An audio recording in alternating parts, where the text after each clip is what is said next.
The woman began to scream before the priest even stepped inside the room. It was not a loud scream. It was thin, strangled, almost exhausted, as if whatever was making the sound had already been screaming for hours before anyone arrived. According to the nurse on duty, the sound started the moment Father Gabriel's car turned into the hospital driveway, long before his name was spoken aloud. The door to room 314 was still closed when the screaming stopped. What followed was worse. Silence. Church records describe the case only as an emergency spiritual consultation involving an adult female. Symptoms unresponsive to medical intervention. No names, no dates. But among the handwritten notes attached to the file is a sentence underlined twice, written in a different ink than the rest. She reacted before she saw him.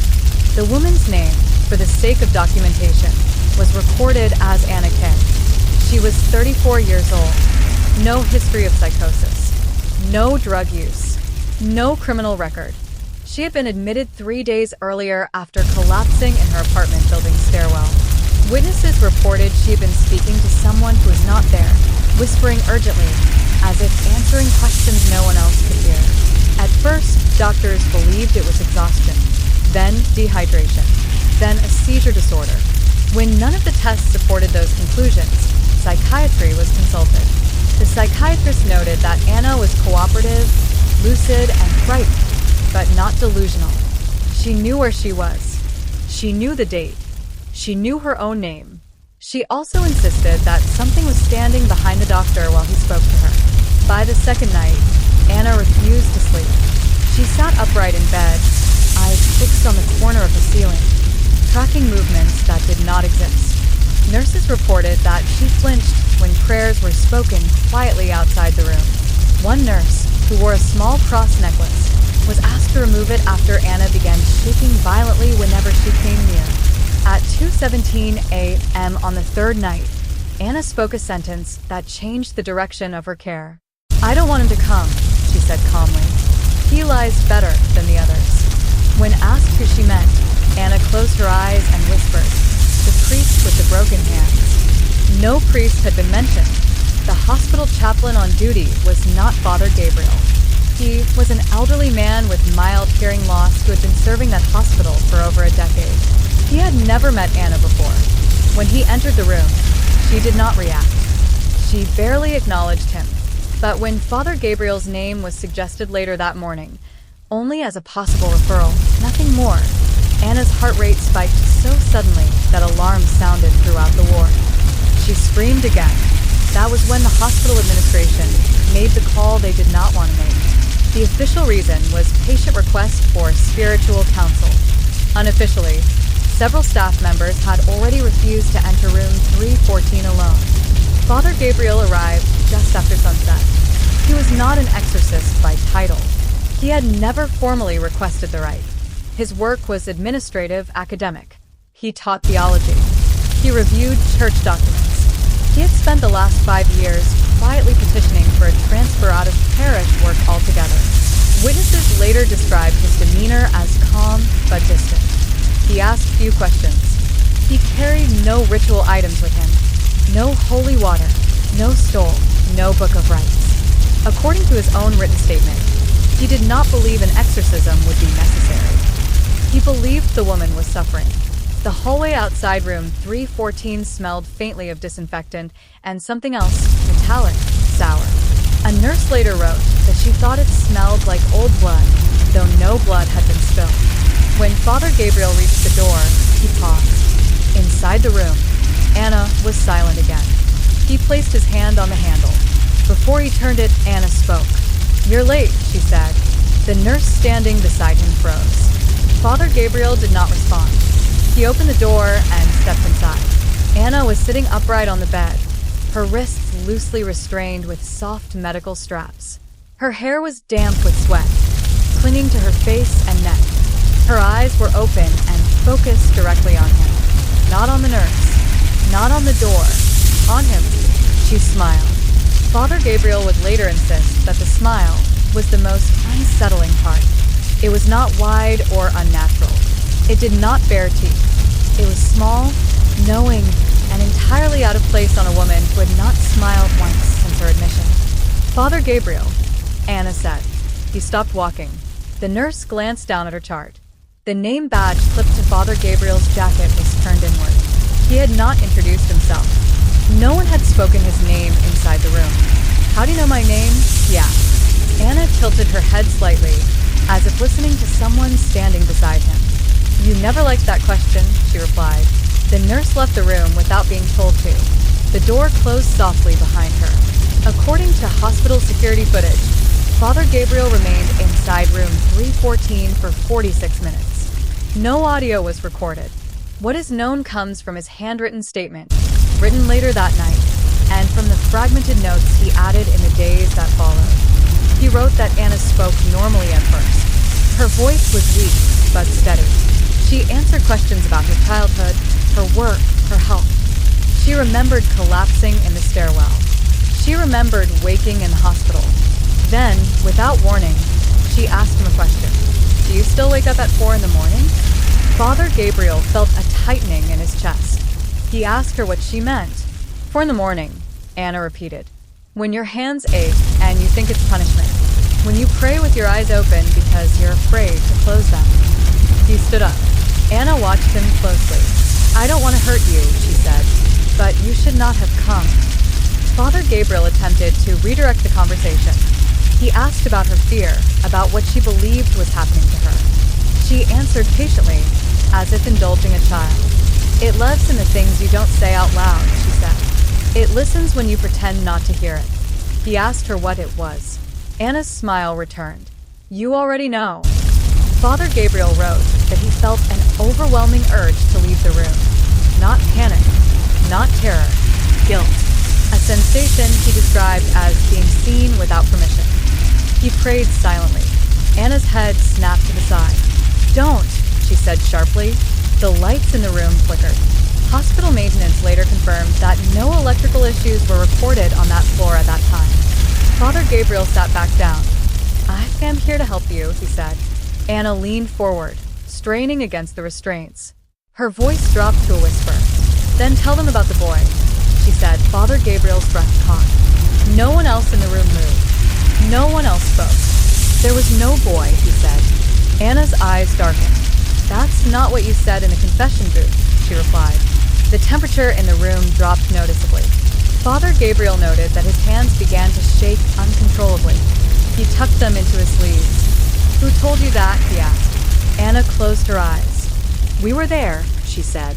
"We heard everything." For the first time, Father Gabriel raised his voice. "There is no we," he said. "You are ill." Anna laughed. It was not her voice. Witnesses outside the room later reported hearing the laughter through the closed door, muffled but distinct.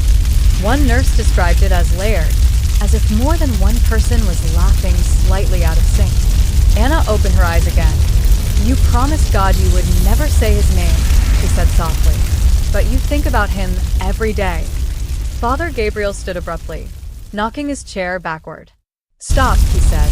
Anna's restraints began to strain against the bed frame, not violently, but with steady pressure, as if someone were testing their strength. "You buried it so deep," Anna continued, her voice shifting subtly with each word. "You told yourself forgiveness meant forgetting. But secrets don't rot. They ferment." The lights flickered again. Father Gabriel backed toward the door. "Call someone," he said, his voice barely audible. Anna's head tilted unnaturally far to one side. "You can't leave," she said. "Not until you admit what you did." Outside the room, the nurse reached for the intercom. Inside, Father Gabriel's hand closed around the door handle. It would not turn. Behind him, Anna began to pray. Not in Latin, not in any language recorded in church texts. It was the sound of a memory being forced open, and Father Gabriel realized, with a sudden, sickening clarity, that whatever was inside the woman did not want her soul. It wanted his. Father Gabriel released the door handle slowly. The metal was cold, far colder than the room should have allowed. He became aware of his breathing, shallow and uneven, as if his chest had forgotten the proper rhythm. Behind him, Anna continued to pray in that unfamiliar cadence, measured, deliberate, intimate, not shouted. not forced. It sounded practiced, like a prayer repeated over many years. He turned back toward the bed. Anna's eyes were closed now. Her lips moved steadily, but the sound did not seem to come from her mouth alone. It filled the room in a way that flattened depth, making the walls feel closer, the ceiling lower. Father Gabriel later described the sensation as standing inside a thought that was not my own. He interrupted her. "Anna," he said firmly, "look at me." The prayer stopped. Her eyes opened. They were bloodshot, ringed with deep shadows, but alert, focused, intelligent. "You don't like it when I use that voice," she said. "It reminds you of promises." He swallowed. "I am asking you to stop," he said. She smiled faintly. "You never asked him to stop." Father Gabriel felt the room tilt, not physically, but perceptually, as if the floor beneath his memory had shifted. He forced himself to speak calmly. "You are referencing things you cannot know," he said. "If you want help, you need to work with me." Anna studied his face. "You still think this is about me," she said. "That's why you're in danger." Her restraints creaked again, the sound sharp in the silence. The bed frame groaned under a pressure that seemed too controlled to be panic. Father Gabriel moved closer despite himself. "What do you want?" he asked. Anna's gaze drifted past him, toward the wall behind his shoulder. "We want you to remember," she said. The intercom crackled outside the room, a muffled voice asking if everything was all right. Father Gabriel did not answer. Anna did not react. Instead, she began to speak again, this time slowly, carefully, as if reading from a page only she could see. "He was 14, she said. "He trusted you." He thought confession was a locked door. Father Gabriel's vision blurred. "Stop," he whispered. "You told him God forgives everything," Anna continued. "You told him pain was a test. You told him silence was holy." The lights flickered violently, then steadied. Father Gabriel felt something inside him fracture. Not break, but crack. Enough to let something through. "That is not what happened," he said, though the words sounded weak even to his own ears. Anna's expression softened. "That's what you tell yourself," she replied. "That's what keeps you breathing." The restraints snapped. Not explosively. Not all at once. One strap gave way with a dull, final sound.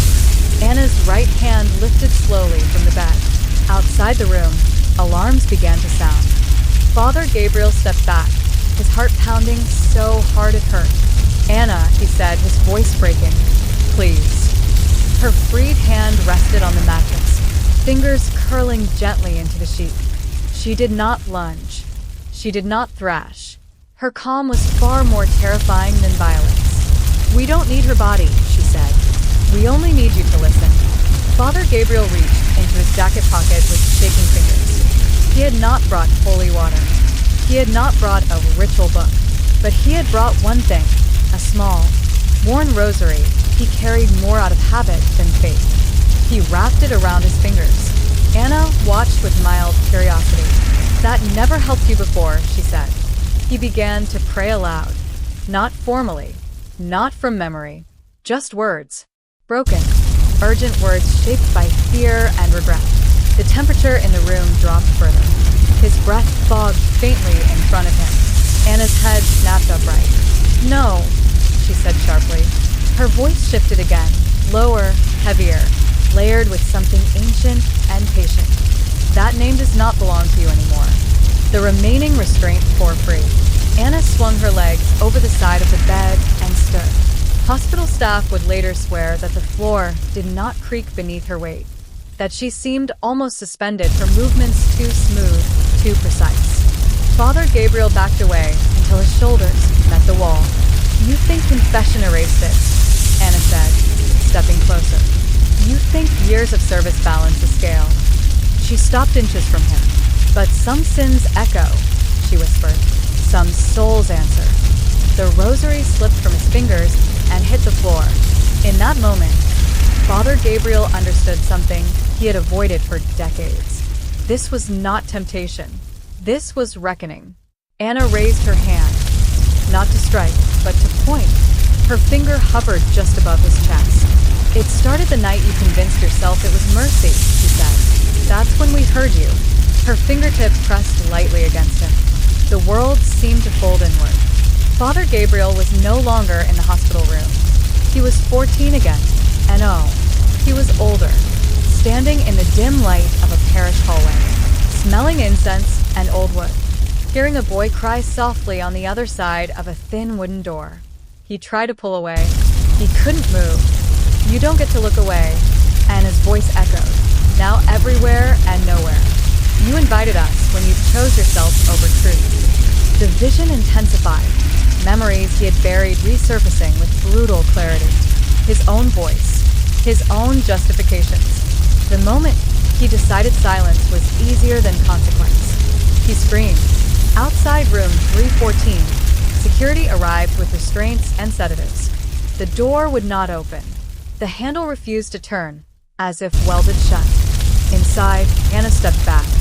Father Gabriel collapsed to his knees. He sobbed, not quietly, not with dignity, but with the raw, animal sound of a man whose lies had finally been stripped away. Anna watched him with something close to satisfaction. "This is all we wanted," she said. "Truth tastes better when it's fresh." The lights went out.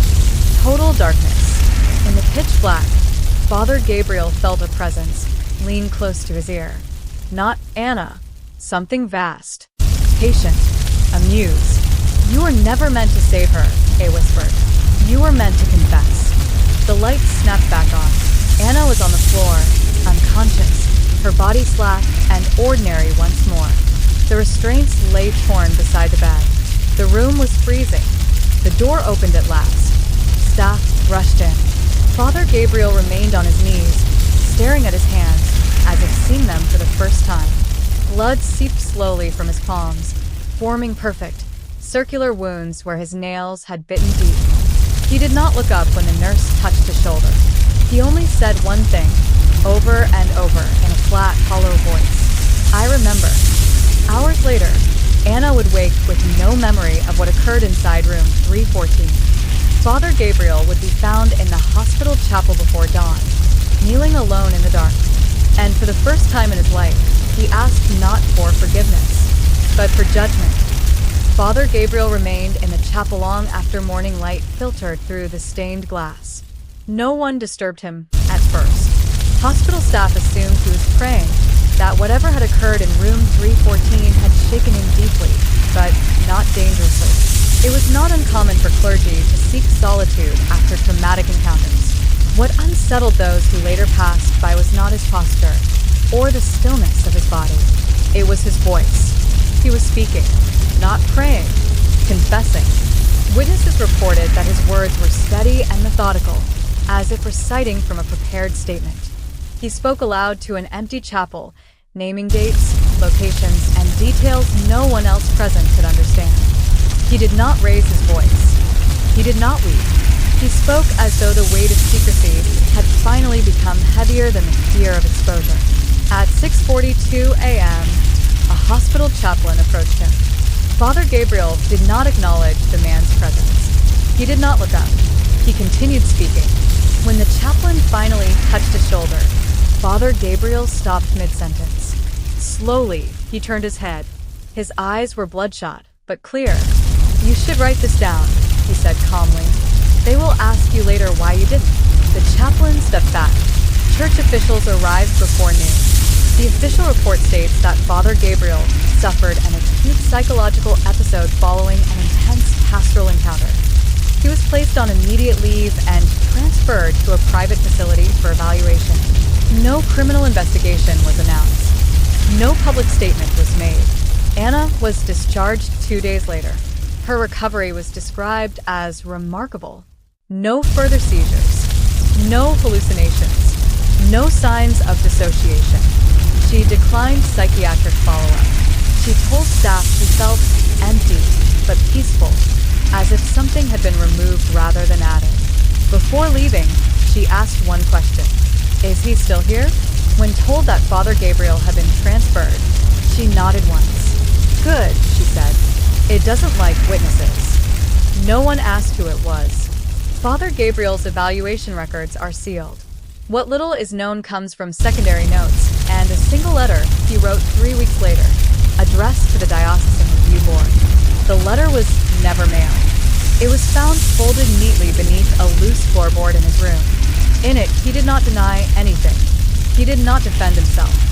He wrote that he had mistaken silence for salvation, that he had believed repentance was a transaction rather than a transformation, that he had lived his life as if God were obligated to forget what he could not face.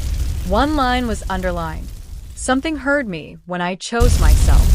The attending psychologist assigned to his case later reported an unusual symptom. Father Gabriel insisted he was no longer alone. Not in the way of paranoia, not fear, certainty. He claimed that when he closed his eyes, he could feel something standing just behind him. Not threatening, not hostile, but attentive, as if waiting for him to finish something. The psychologist diagnosed this as residual guilt manifesting as dissociation. Father Gabriel disagreed. That thing was not interested in my punishment, he said, only my honesty. On the 7th night of his confinement, Father Gabriel requested pen and paper. The nurse on duty noted that his hands shook less than they had in days. He wrote for hours. At 3:11 a.m., he stopped. Security footage shows him sitting perfectly still at the desk, staring at the wall in front of him. Then, without warning, he stood. He placed the papers neatly on the desk. He walked to the corner of the room and knelt. The camera feed cut out for exactly 40 seconds. When it returned, the room was empty. There were no signs of forced exit. The door remained locked from the inside. The window was sealed. Only one thing had changed. Written on the wall above the desk, carved deeply into the plaster with something sharp, were 4 words. They know your name. No blood was found at the scene. Father Gabriel was never located. The case was quietly closed. Room 314 was reassigned within a month. Hospital records show no further incidents connected to that room. No reports of electrical disturbances. No unexplained sounds.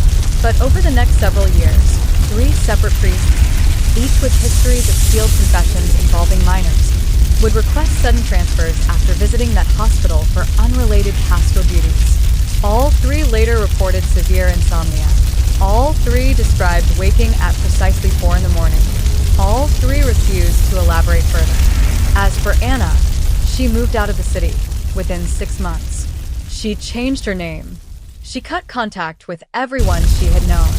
In a final follow-up call from a social worker, she was asked if she believed she had been possessed. Anna paused before answering.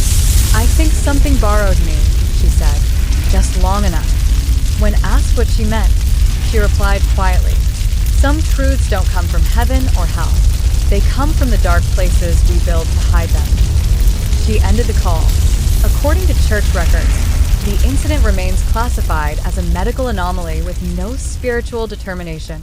But one margin note, written years later in the same file that first recorded Anna Kay's case reads, Exorcism not performed.